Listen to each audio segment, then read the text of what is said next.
সঞ্জীব মজুমদার মহাশয়, অবসরপ্রাপ্ত learned West Bengal tax tribunal জাজ, অবসরপ্রাপ্ত লার্নেড জেলা জাজ এবং অতিথি অধ্যাপক, বর্ধমান বিশ্ববিদ্যালয় আইন বিভাগ।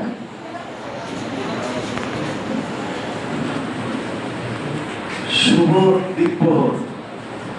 আমি সর্বপ্রথম এই সামন্তখণ্ড স্কুলের যে প্রতিষ্ঠানের যে কর্তা আছেন বা আমাদের অ্যাডমিনিস্ট্রেটিভ হেড আছেন, শিক্ষকরা আছেন, প্রধান শিক্ষক মহাশয় আছেন, তারপরে শিক্ষক কর্মীরা আছেন, সবাইকে আমি আমার আন্তরিক অভিনন্দন জানাই যে বিহান শিশু আমাদের বিহান শিশু ডেভেলপমেন্ট থেকে যে আপনারা এই জায়গাতে একটা অনুষ্ঠান করার সুযোগ করে দিয়েছেন, তার জন্যে আমি আপনাদের আন্তরিক শুভেচ্ছা জানাই।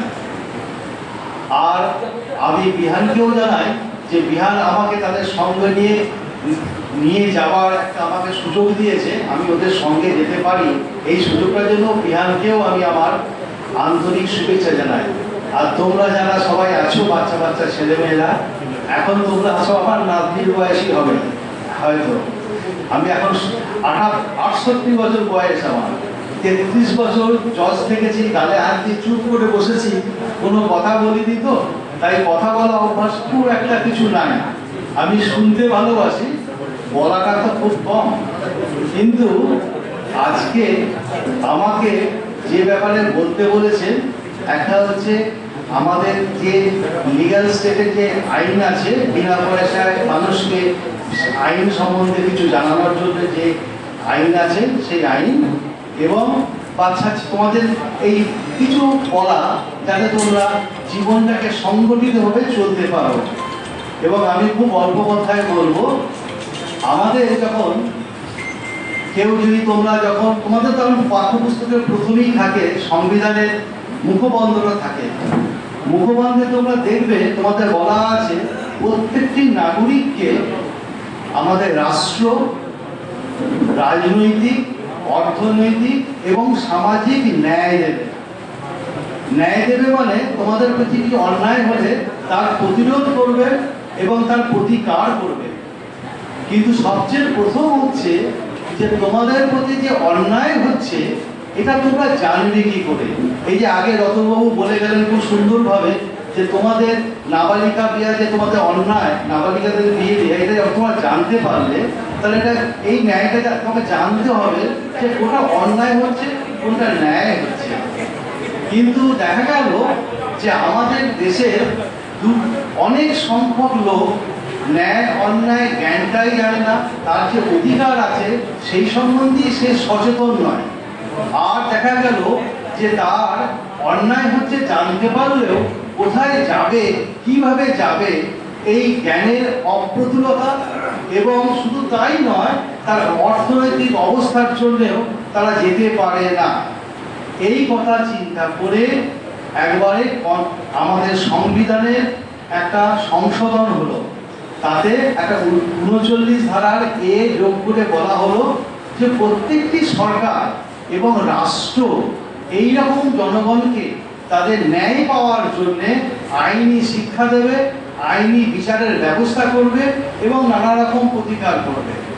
আমাকে বলতে বলা হয়েছে এই ন্যায়টা কি, আর কি কি আপনারা পাবেন তাদের কাছ থেকে, কোথায় যাবেন এই সম্বন্ধে একটু বলতে বলা আছে এইটাতে, এবং কারা পাবেন, কি পাবেন।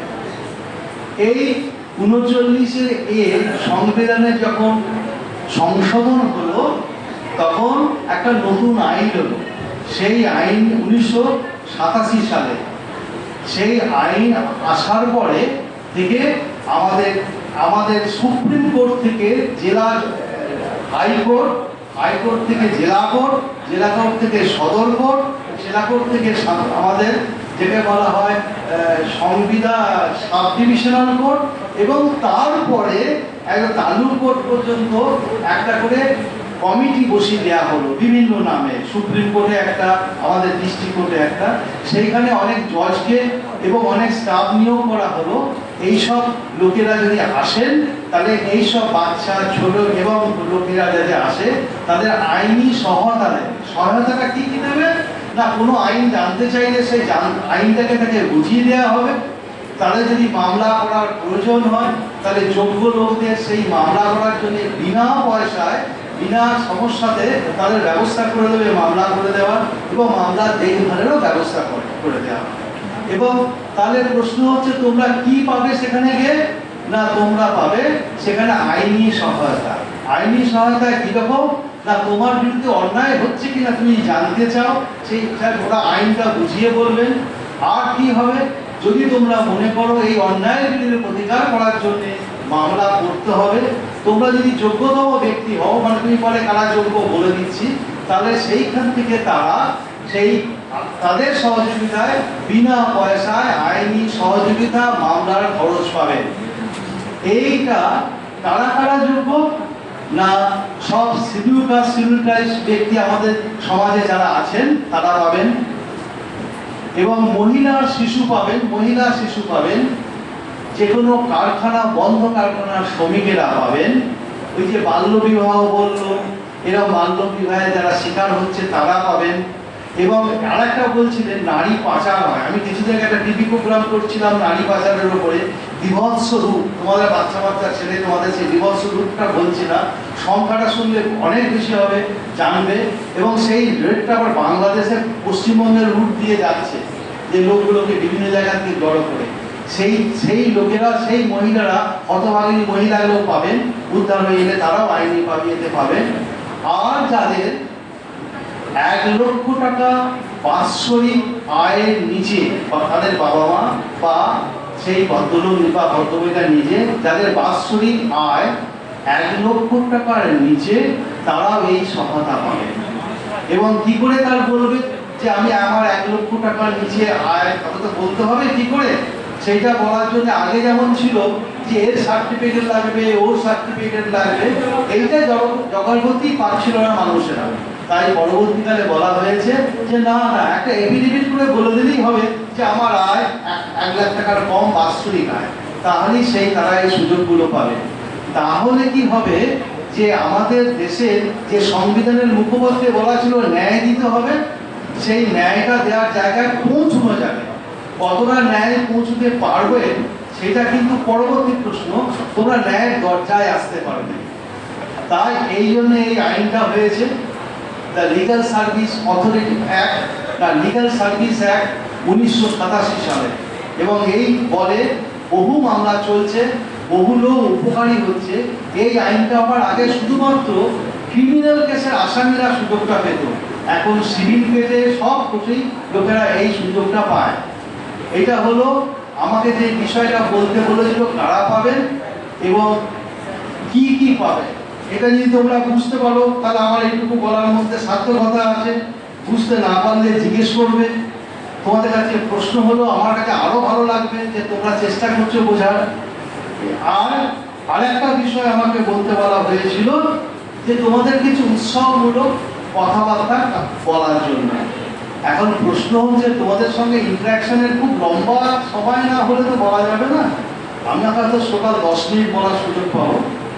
তো তোমরা যদি নিজেদের উন্নতি করতে চাও, অবশ্যই তোমরা নিজেরা সবাই নিজেদের উন্নতি করতে চাও, তোমার বাবা মারাও চান, সবাই চান।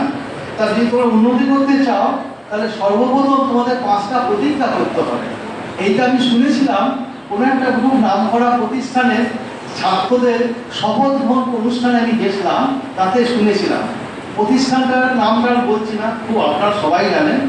সেখানে বলেছিলেন যে প্রত্যেকটি ছাত্রকে প্রতিজ্ঞা নিতে হচ্ছিল, প্রতিজ্ঞাবদ্ধ হতে হচ্ছিল যে আমি আমার স্বাস্থ্যের প্রতি নজর দেবো। স্বাস্থ্য হচ্ছে সবচেয়ে বড় সম্পদ। তারপরে বলেছিল আমি প্রতিজ্ঞাবদ্ধ হচ্ছি যে আমি আমার শিক্ষা সম্বন্ধে সচেতন হব, প্রতিজ্ঞাবদ্ধ হচ্ছি। তারপরে বলেছিলেন আমি সর্বদা সত্যবদ্ধ থাকবো, সত্য কথা বলবো। তারপরে প্রতিজ্ঞাবদ্ধ হয়েছিল যে আমরা নিজেদের বড় উপকারে আমাদের বড় উপকারে কাজে লাগাবো। আর তারপরে বলেছিলেন যে আমরা ঐক্যবদ্ধ থাকব। এই 5টা প্রতিজ্ঞা করেছিল। আমি পরে দেখেছিলাম, পরে চিন্তা করে যে এই 5টা প্রতিজ্ঞা যদি কোনো ছাত্রছাত্রী তার জীবনে নিয়োজিত করে নিজে কাজে লাগাতে পারে, তাহলে তার কিন্তু সামনে সাফল্য আসতে বাধ্য। সবসময় সাফল্য কিন্তু তোমরা ইন টার্মস অফ মানিটারিতে ধরো না। সবসময় সাফল্য কিন্তু পয়সায় হয় না। সাফল্য হয় নিজের বিবেকের কাছে, যে আমি কোনো জায়গায় আমি এই জায়গাটার সফলতা পেলাম কিনা, আমি এই জায়গাটা উন্নতি নিজের কিছু কারোর কিছু উন্নতিতে লাগতে পারলাম কিনা। এইটা যখন তোমাদের কাছে পৌঁছবে তখন তোমাদের এই সফলতা পাবে। অবশ্যই জীবনে পয়সা প্রয়োজন আছে। পয়সা কিন্তু সফলতার পয়সা কিন্তু এক নয়, এইটা মনে রাখতে হবে প্রথম। দ্বিতীয়ত হচ্ছে এই প্রতিজ্ঞাগুলোকে তোমরা পালন করতে পারবে তখনই যখন তোমরা শৃঙ্খলাবদ্ধ হতে পারবে, নিজেকে জীবনটাকে শৃঙ্খলাবদ্ধ করতে পারবে, তখনই তোমরা এই প্রতিজ্ঞাটাকে জীবনে সফল করতে পারবে। এই শৃঙ্খলাবদ্ধতা কি দেখেছো তো? রোজ সকালবেলায় সূর্য ওঠে, সূর্য কিন্তু একদিনও কামাই করে না, ওটা ওর শৃঙ্খলতা। রোজ পূর্ণিমা হলেই চাঁদের আলো আসে, এটা ওদের শৃঙ্খলতা। এই শৃঙ্খলতা কিন্তু ওকে চাপিয়ে দেয়নি, এই শৃঙ্খলতা ওদের ন্যাচারাল, নিজেদের চেষ্টাতেই করেছে। আমি বলতে চাইছি, বাবা মা রোজ বলে ওর পর রে, 7টা বেজে গেল পর রে, এই যে বলছে না, এটা চাপিয়ে দেওয়া শৃঙ্খলতা। এইটার মধ্যে স্বাধীনতা নাই, এইটার মধ্যে আবেগ নাই, এটা চাপিয়ে দেওয়া। তো তোমরা শৃঙ্খলাবদ্ধ নিজের অন্তর থেকে হও, তবে শৃঙ্খলাবদ্ধ হবে এবং সেটা প্রতিবদ্ধ কাজে লাগাতে পারবে। প্রতিদিনের প্রতি পল তোমরা নিজেদের কাজে লাগাতে পারবে যদি নিজেদের শৃঙ্খলাবদ্ধ করে নাও। নিজেদের মধ্যে পরাধীনতা শৃঙ্খলাবদ্ধ না, চাপিয়ে দেওয়া ডিসিপ্লিন নয়, ডিসিপ্লিন সেলফ ইনকালকেটেড, নিজেদের মধ্যে নিয়োজিত করা আছে শৃঙ্খলাবদ্ধ, সেই শৃঙ্খলাবদ্ধ তোমাদের হতে হবে। 3 নম্বর উনি বলছিলেন, আমাদের রতনবাবু একটা খুব ভালো কথা বলছিলেন, যে তোমাদের জীবনের অনেক রকমের অসুবিধা হয়, তোমরা কাকে বলবে, কাকে বলবে উনি বলে দিলেন। আমাদের ন্যায়শাস্ত্রে বলেছে পিতা 5 রকম বলেছেন। পিতা 5 রকম জন্ম দেন। পিতা মানে সবসময় পুরুষ পিতা নয়, পিতা মানে কে? যে লোকে তোমাকে জন্ম দিয়েছেন, যে প্রতিপালন করেছেন, যে খাদ্য দিয়েছেন, যে তোমাকে সংসার পথে প্রবেশ করিয়েছেন, এরা এবং যিনি শিক্ষা দিয়েছেন, তারাই তোমার জীবনে পিতা। এই 5টা পিতাকে মাথায় রেখে তুমি যদি তোমার অসুবিধার কথা বলো, তোমরা তো এখনকার সমাজে না, আমাদের সমাজেও ছিল।